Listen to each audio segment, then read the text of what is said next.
Hey there, guys. All right, today we are back with some more of the Great War. This time we are on to week 92, and we've got the greatest agreement ever devised in history. Easily one of the greatest. Like, totally doesn't go against promises that they made to people in the region. Not at all. Fighting up the Middle East, the Sykes-Picot Agreement. A lot of our modern issues can be traced to this fucking agreement because European powers don't know how to mind their fucking business and keep their fingers out of shit. Anyways, before we dive in, make sure you go and check out the links in the description box below. I would love it if you joined the Discord and followed me over at Twitch.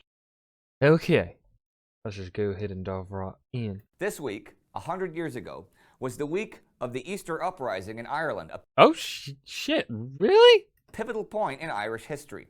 But that's not my hook today. Instead, we made a whole Oh, special episode about it so I can look at it a little deeper. But something else shit. Oh, I'm gonna have to watch that. But what?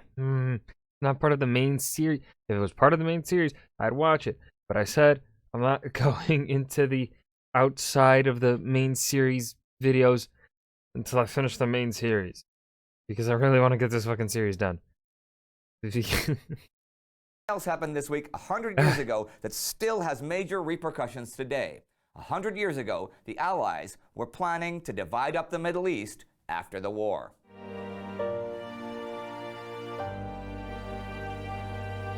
I'm Indy Nidell. Welcome to the Great War.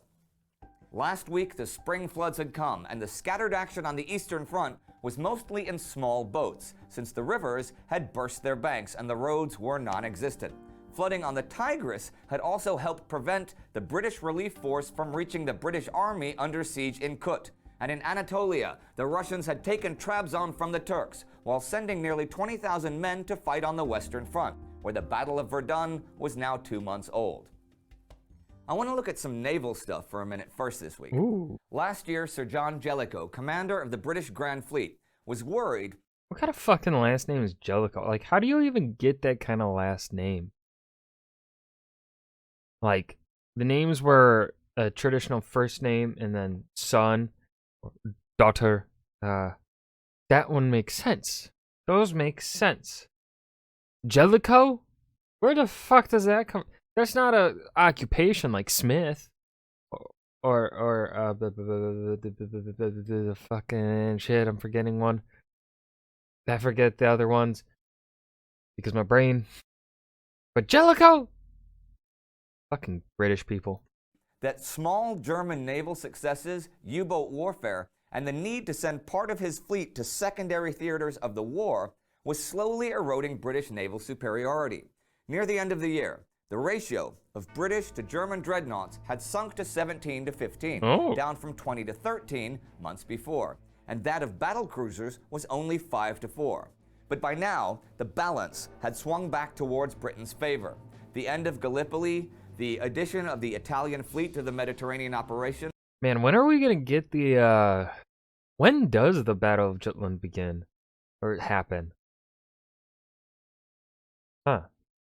Is that also in 1916? I can't remember.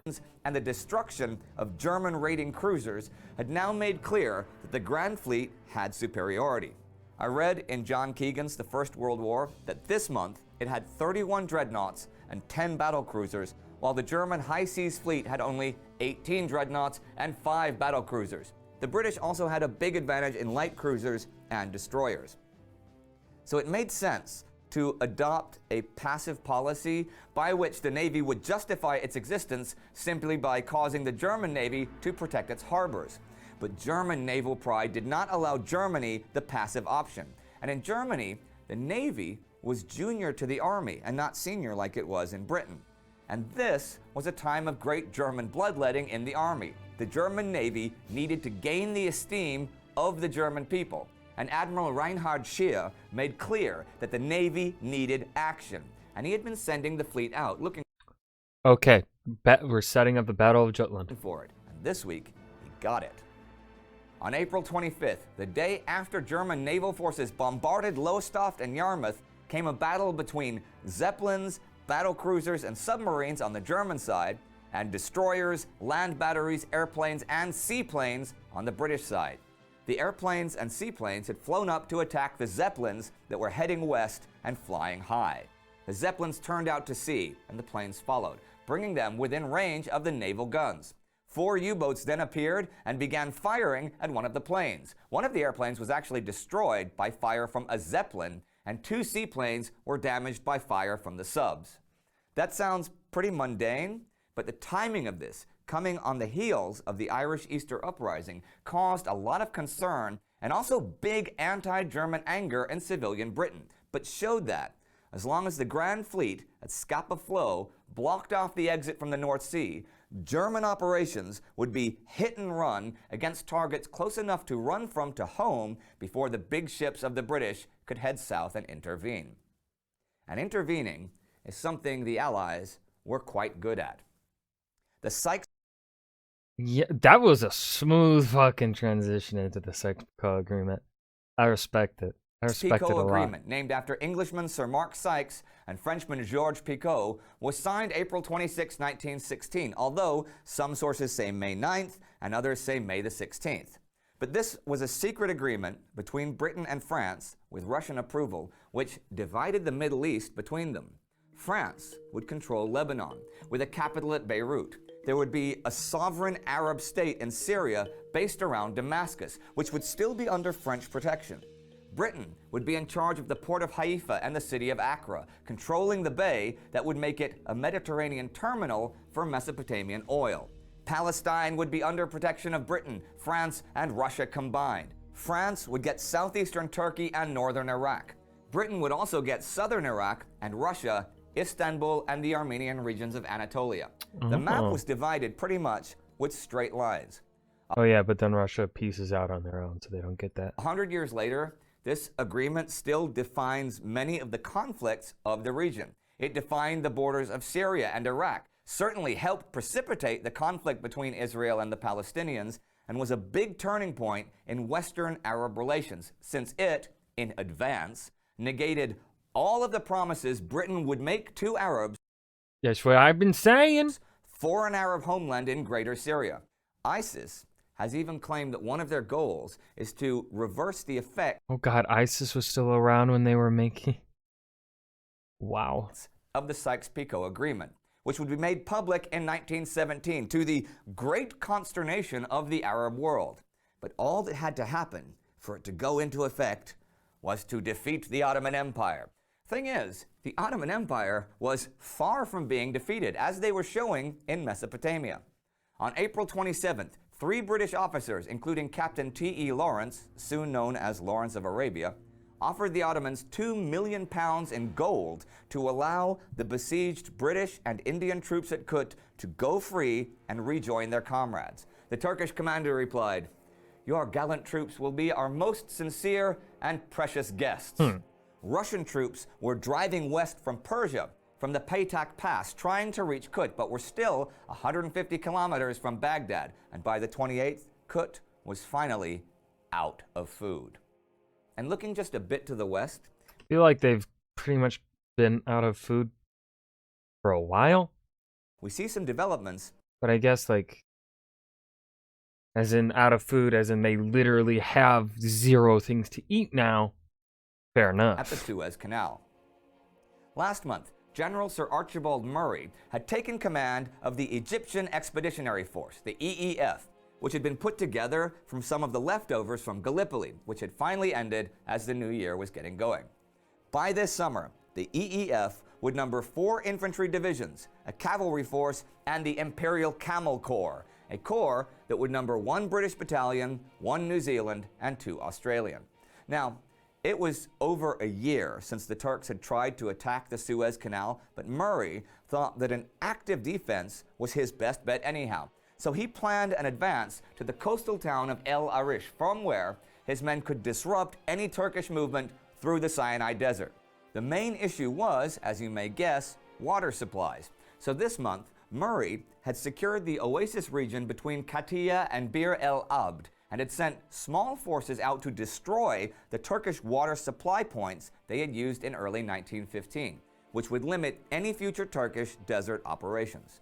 Finally, learning something from their mistakes in Mesopotamia last year, the British wanted to have a secure communications line back to the Nile Delta. But how do you create a transport infrastructure in such desert territory? Well, there was actually a simple solution: wire roads. Yep, wire roads. Ordinary wire netting was simply unrolled to make a road that prevented soldiers from sinking into the sands when they marched. Clever. But the railway was the only way for a larger force I've literally never heard of the wire road. Okay, that's cool. to travel, and it went out to Romani, like 40 kilometers from the Suez Canal. Thing is, a larger force would need a large amount of water. So a 12-inch pipeline was laid, and water was pumped forward, and there were storage tanks from where camels could carry water to forward positions. Too little water at Suez, and too much water in Europe. Rains prevented any big action at Verdun in the west, and the Eastern Front was still flooded.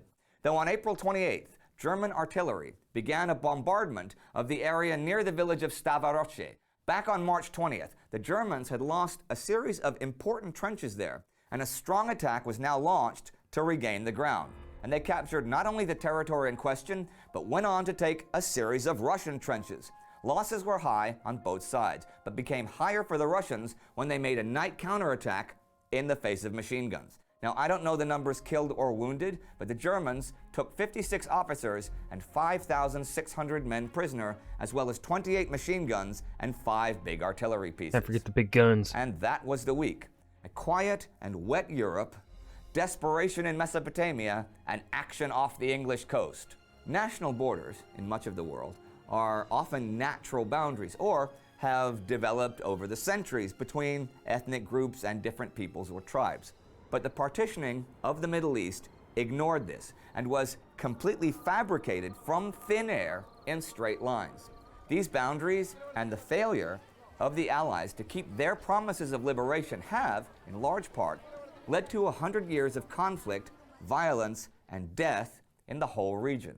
That's beyond the scope of this channel, though, but it serves as a huge example of the fact that the horrors of a war are never restricted to the boundaries of that war and have far-reaching consequences that can affect the lives and deaths of millions of people decades or even centuries after that war is over.